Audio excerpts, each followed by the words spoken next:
பொன்னையும் பொருளையும் கொடுத்து மாணிக்கவாசகரை குதிரையை வாங்கி வரச் சொன்னார்.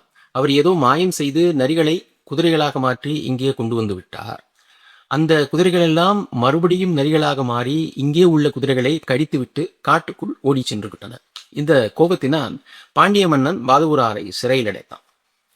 இந்த அற்புத செயலை மாணிக்கவாசகரே பின்னால் பாடியிருக்கிறார். அதாவது, நரியை குதிரை பரியாக்கி ஞாலமெல்லாம் நிகழ்வித்தும் பெரிய தென்னன் மதுரையெல்லாம் பிச்சதேறும் பெருந்துரையார் அரிய பொருளே அவிநாசி அப்பா பாண்டி வெள்ளமே தெரிய அரிய பரஞ்சோதி செய்வதென்றும் அறியேனே என்று இந்த செயலை வேந்திருக்கிறார் மாணிக்கவாசக பெருமாள்.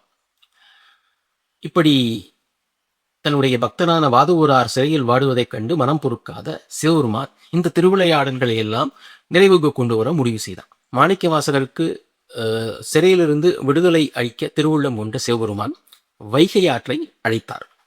எப்படி என்று அழைத்தார் என்றால், கங்கை புனல் வடிவாகிய கவ்வை திரை வைகை சங்கச்சரி அரல் ஆம் மலர்த்தார் ஓதியை நோக்கா வங்கக்கடல் பேர் ஊழியில் வருமாறு என எவரும் இங்கு அற்புதம் அடைய பெருக என்றான் அருளே வடிவான சிவபெருமான் வைகையாற்றை அழைத்து பெருக என்று ஆணையிட்டான். வைகையாரும் மிக வேகமாக வந்து மதுரையை வெள்ளத்தால் மூழ்கடித்தது. இந்த மதுரைக்காரங்களுக்கெல்லாம் தெரியும், வைகை சாதாரணமாக வெள்ளம் வராது, ஆனால் வந்தால் மிக கடுமையாக வரும். அப்படிப்பட்ட வெள்ளம். ஊர் மக்கள் எல்லாம் ஆச்சரியப்பட்டு போனார்கள். இவ்வளவு வெள்ளத்தை நாம் பார்த்ததே இல்லையே.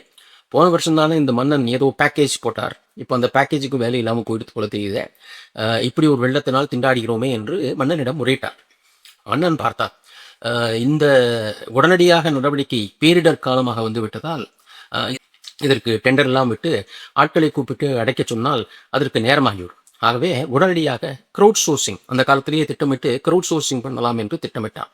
அதாவது வீட்டுக்கு ஒரு ஆளை அழைப்பது, அவர்களுக்கென்று இந்த ஆற்றங்கரையிலே ஒரு குறிப்பிட்ட பகுதியை ஒதுக்குவது, இந்த பகுதியில் உள்ள அந்த உடைந்த கரையை இனி அடைக்க வேண்டும். இப்படி அந்த கரை முழுவதும் அந்த மதுரையில் உள்ள ஆட்களை எல்லாம் கூப்பிட்டு அடைக்க சொன்னால் வெள்ளம் நின்றுவிடும் என்று நினைத்து அதற்கான அறிவிப்பை செய்தான். வீட்டுக்கு ஒரு ஆள் வரணும், இந்த கரையை, இந்த பகுதி கரையை அடைக்க வேண்டும் என்று எல்லாரும் தத்தம் ஆட்களை அனுப்பினார்கள். ஆனால் அங்கே வந்தி என்ற ஒரு கிழவி இருந்தார்.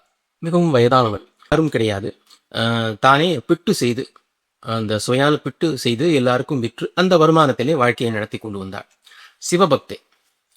அவள் இந்த அறிவிப்பை கேட்டுக்கூட திண்டாடி போனாள். ஆகா, நாம் இந்த வயதான காலத்தில் சென்று மண்ணை சுமந்து கரையை அடைப்பதெல்லாம் முடியாத காரியம், நமக்கு வேறு யாருமே இல்லை. ஆனால் இதை அடைக்காமல் சும்மா உட்கார்ந்திருந்தால் அரசனுடைய கோபத்திற்கு ஆளாக்க வேண்டியிருக்கும். இப்பொழுது என்ன செய்வது? அவருக்கு வேறு வழியே இல்லை. திக்கற்றவருக்கு தெய்வமே துணை என்பதால் மதுரை கோவிலுக்கு சென்று சொக்கநாத பெருமானிடம் முறையிட்டார். எனக்கு வேறு யாருமே இல்லை, எப்படி நான் இந்த கரையை அடைப்பேன்? நீதான் இதற்கு ஏதாவது செய்ய வேண்டும் என்று முறையிட்டு விட்டு கிழக்கு வாசல் வழியாக அவள் வெளியே வந்தபோது பெருமான் ஒரு கூலியாள் வேடம் போட்டு தெற்கு வாசல் வழியாக கூலிக்கு ஆள் வேண்டுமா என்று கேட்டுக்கொண்டு தலையிலே அந்த சும்மாடு வைத்துக்கொண்டு கூடை மண்வெட்டியை எல்லாம் எடுத்துக்கொண்டு வந்தார். இந்த அம்மா அவரை பார்த்தவுடன் மிக சந்தோஷம் அடைந்தார். எனக்கு இந்த பாண்டியன் சொன்னபடி கரையை அடைக்க ஆள் தேவையாயிருக்கிறது, உன்னால் அதை செய்ய முடியுமா என்று கேட்டார். பெருமானும் கட்டாயம் செய்கிறேன், அதற்கு என்ன கூலி தருவாய் என்று கேட்டார். அவள் சொன்னாள், பிட்டிடுவேன் உனக்கென்றாள் அதற்கு செய்து பெரும்பசியால் சுட்டிட நான் மிக மெலிந்தே சுவைப்பிட்டில் உதிர்ந்தவெல்லாம் இட்டிடுவாய் அது முந்த தின்று நான் இளைப்பாரி கட்டிடுவேன் என்னுடைய கரையென்றார் கரையில்லார். கரையே இல்லாத அந்த இறைவன் சொன்னாராம். அந்த அம்மா முதல்ல என்ன சொன்னாங்கன்னா, நான் உனக்கு பிட்டு கொடுக்க முடியும், எனக்கு வேற காசெல்லாம் கிடையாது, பிட்டே நான் தளிக்கிறேன் என்றார். அதற்கு அது பரவாயில்லை, நீ கொடுத்து விடு, ஆனால் நான் வேலை செய்வதற்கு முன்னால் அந்த கூலியை தர வேண்டும். எல்லாரும் வேலை செய்த பிறகு அதற்கான ஊதியத்தை கேட்பார்கள்.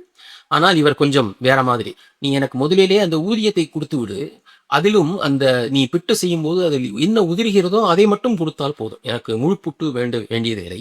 அந்த உதிர்ந்த பிட்டை சாப்பிட்டு விட்டு கொஞ்சம் இளைப்பாகி விட்டு நான் போய் உன்னுடைய கரையை அடைக்கிறேன் என்று அவர் கண்டிஷன் போட்டார். அந்த அம்மா ஒத்துக்கிட்டாங்க அதுக்கு அப்படின்னு. அன்னைக்குன்னு அவர் செய்த பிட்டு எல்லாமே உதிர்ந்து வந்ததா அந்த நாள் அன்று. அதை பூராம் சிவபெருமான் சாப்பிட்டார். அதனாலதான் இன்றைக்கு பிட்டு திருநாள் அன்று மதுரையில் உள்ள மக்கள் எல்லாரும் இந்த தத்தம் வீடுகளில் இந்த உதிர்ந்த பிட்டை படைத்து இறைவனுக்கு சமர்ப்பிப்பார்கள். இன்றைக்கும் அது நடந்து கொண்டிருக்கிறது.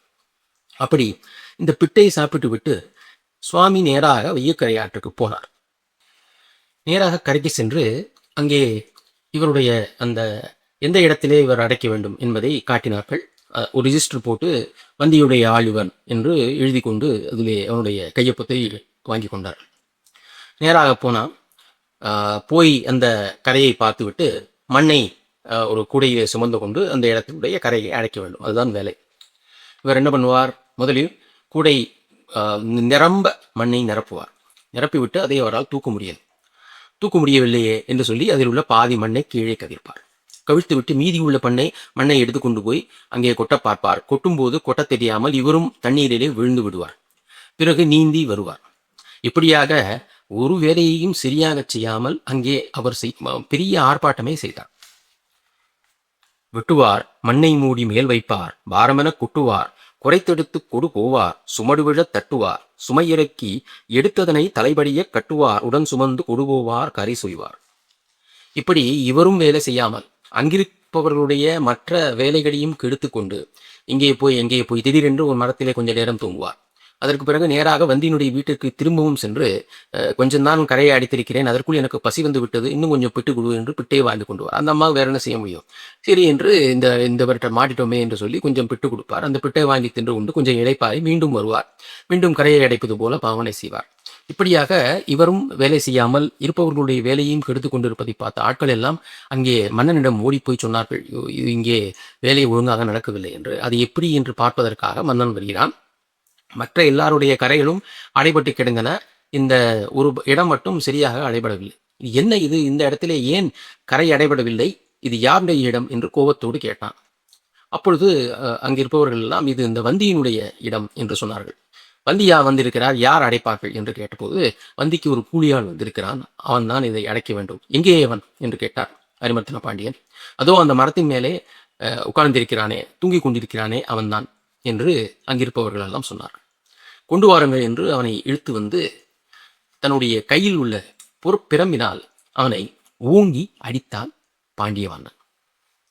கண்டனன் கனன்று வேந்தன் கையில் பொற்பிரம்பு வாங்கி அண்டமும் அளவிலாத உயிர்களுமாக கொண்டவன் முதுகில் வீசி புடைத்தனன் உடையோடு மண்டனை உடைப்பில் ஒட்டி மறைந்தனன் நிறைந்த சோதி.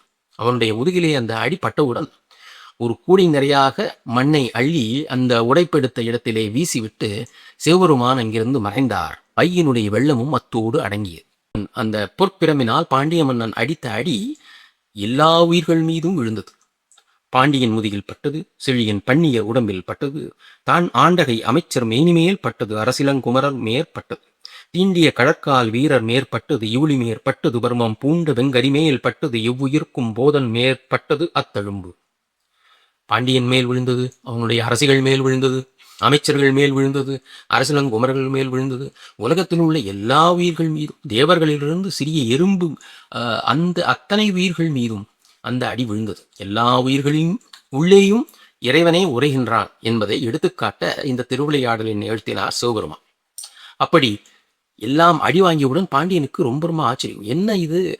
அவனை அடித்தால் நம்மீதே அடி விழுகிறதே, யார் இவன் என்று பார்க்கும்போது அங்கிருந்து அசரீரி அவனுக்கு கேட்டது, பாண்டியனே, நீ நல்ல வழியிலே சம்பாதித்த அந்த பணத்தை கோவில் கட்டுவதற்காக உன்னுடைய அமைச்சன் உபயோகப்படுத்தினான்.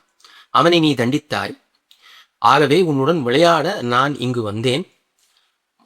வாதவூராரை உடனடியாக சிறையிலிருந்து விடுவித்து அவனை முதலமைச்சர் பதவியிலிருந்தும் விடுவிக்க வேண்டும் என்று சொல்லி நீ மக்களுக்கு நன்மை புரிந்து சிவலோக பதவி அடைவாய் என்று ஆசீர்வதித்து வந்திக்கிழவியையும் உடனடியாக அவளுக்கும் முட்டியை அழித்துவிட்டு சிவபெருமான் அங்கிருந்து சென்றார். இதுதான் இந்த பிட்டுக்கு மண் சுமந்த திருவிளையாடல்.